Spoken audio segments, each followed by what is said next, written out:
Black Texas candidate tackled and arrested during a hearing. Here it is. Because the game is rigged. We already know this way the situation's going to be. Many of you that are Republicans that are looking at you guys understand the game. You got to get Trump's endorsement. That's the name of the game to be a Republican nowadays. And you know very clearly that Trump told every single one of you that he needs 5 seats. There will be a retaliation for that. And you choose, after we literally got after one of the worst mass casualty events in our state's history, to go and gerrymander people out of their seats. That's what you have chosen to do with your time, because you're scared of Donald Trump. You are scared and terrified because you're seeking an endorsement when you understand the truth. And the funny part about it is that you all know it's true. You can't react to it. I see you guys' faces. You can't react to it, but you all know what the situation is.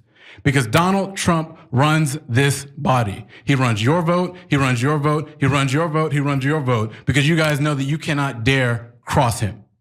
And ultimately what we need in this state are people that have the cojones to actually go forward and call this stuff out.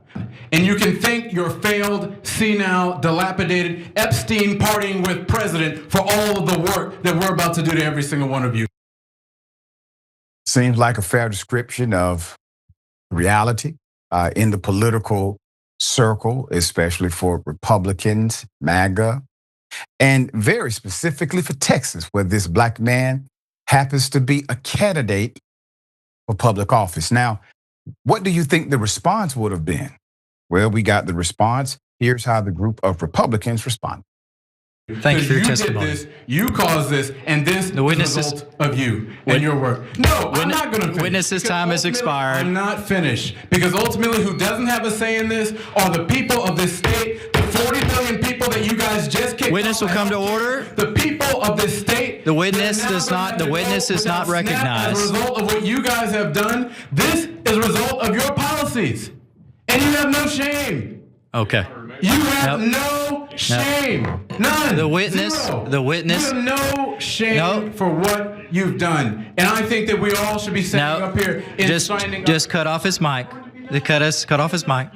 The sergeants are directed to remove the gentleman from the room. History will not remember you kindly for what you have done. They will not. As a matter of fact, history might not remember you at all because of what you have done. The gentleman will be removed. Shame. You need to have shame. History will not remember you for what you have done.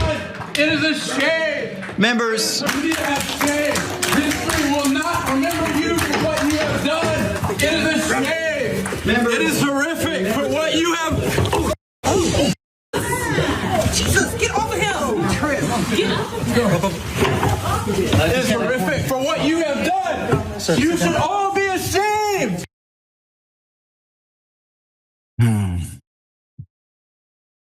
Interesting, isn't it?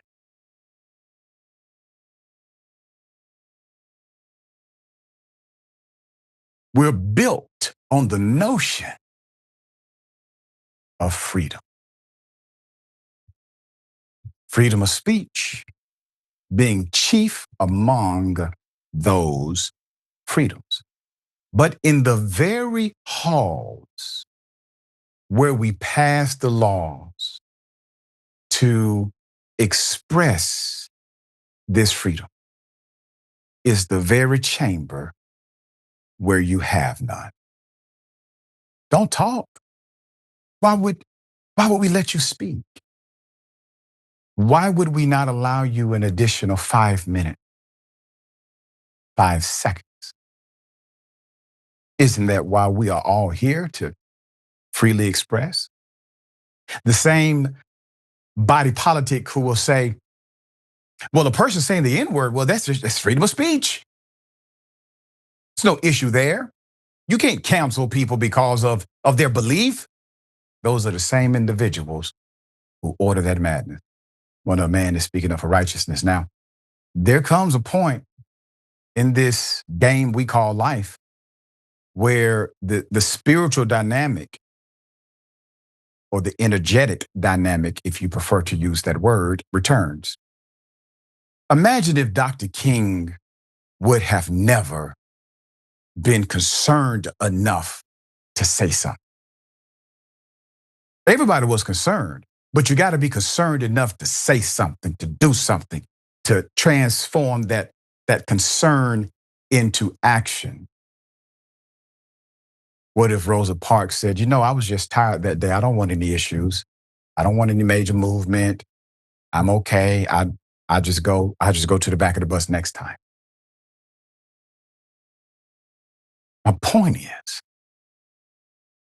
during the time of their moral clarity, there was public dissent.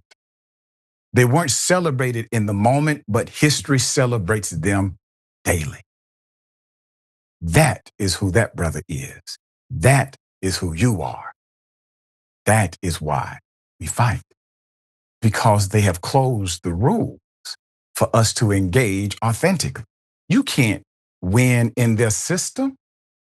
They have created rules for them to win. So what do you have to do? You have to disrupt their system of rules and transform it into a more equitable enterprise. That's the only way our children get a chance.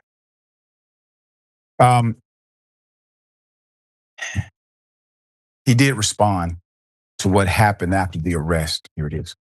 The Republican Party threw me in jail because I refused to sit idly by as they seek to redistrict our state and try to destroy our economy. And they think that we're not going to say anything about it. They did this because I had the audacity to speak up. And you know what? I'm going to continue to have that audacity because strongly worded letters won't get us out of this mess. It takes speaking truth to power, no matter what the consequences are. The funniest part about the Republicans sending me to jail was when I first got there, I actually did a town hall for the inmates. I know it sounds crazy. Basically, when I told them the whole situation, they were asking me like, what? Congress? How does that work? They're asking me about tariffs and childcare. I taught them how to register to vote, like how the whole process works. It's crazy. So when I think about it, not only did those Republicans and Officer Pillsbury Doughboy cause millions of more people to talk about their gerrymandering scam, I got a good opportunity to go talk about politics to some inmates that probably hadn't thought about it before. Definitely something I'll never forget. Oh, and if you want to make those Republicans matter, because all charges were dropped, you can chip into our campaign. Link to my bio. That's right. Put him up full mass. Mr. Isaiah Martin. A Texas congressional candidate was wrestled to the floor at a contentious redistricting hearing, dragged out of the meeting and arrested after speaking out against Republicans' plans to redraw the state's congressional districts. I've worked in politics for many years prior to going to broadcasting. And I've been in the Georgia state capitol where people have decided to go over their time. It's a routine dynamic. If they enforced the rule like they enforced on their brother, they would have enforced that with everybody else. Half the damn house would be in jail in the state of Georgia and any other state in this nation. Understand that. Okay, everybody goes over their time a little bit. So it happened on a Thursday. I'm talking about Thursday in Austin, Texas, at the Texas Committee on Congressional Redistricting. This is a hearing when Isaiah Martin, a University of Houston graduate and Democratic candidate for the seat, left vacant by the March 5th death of Representative Sylvester Turner in the state's 18th Congressional District, spoke out against President Donald Trump's call to add more Republicans in Congress through manipulating the people and who geographically qualify to vote.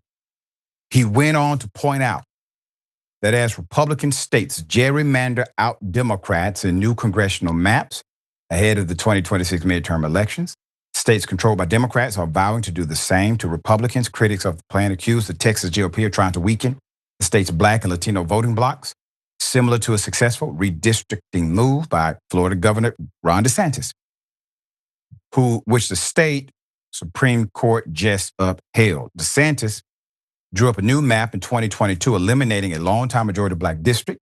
The gerrymandered map removed the state's 5th congressional district, which had been made up by Black folk and held by Black representatives for almost 30 years. The decision, according to the AP, means the current districts, which give Republicans a 20 to 8 point advantage over Democrats, will remain in place for next year's midterms and beyond. California Governor Gavin Newsom responded to Mark's post on the episode in Donald Trump's America. If you disagree, you are silent. Shameful. The governor wrote, the governor wrote and reposted this, as you can see. And this is, part of the course. So we have this brother who's running. He absolutely is a glass half full person, was able to see the significant benefit in their response and his continued advocacy. I encourage you to support him. Jackson, thoughts here? I think one of the things that he was pointing out about how history will remember these people, I think one of the craziest things as more and more time gets away from, Trump's run in the sun in American politics is how more and more people will just see it for the truth of how we gave all this credibility and all this influence and power to a complete and total fraud who was always obviously a complete and total fraud, a TV buffoon who masqueraded as a business genius, a criminal, a thief, a con artist. I think that's really one of the most shameful things out of it all. Like this guy's not some like military hero. He's none of those things. He's just a fat sack of you know what, like I said earlier, and that's it. Yeah, and once again, at least some are starting to see through it who once was a part of his camp.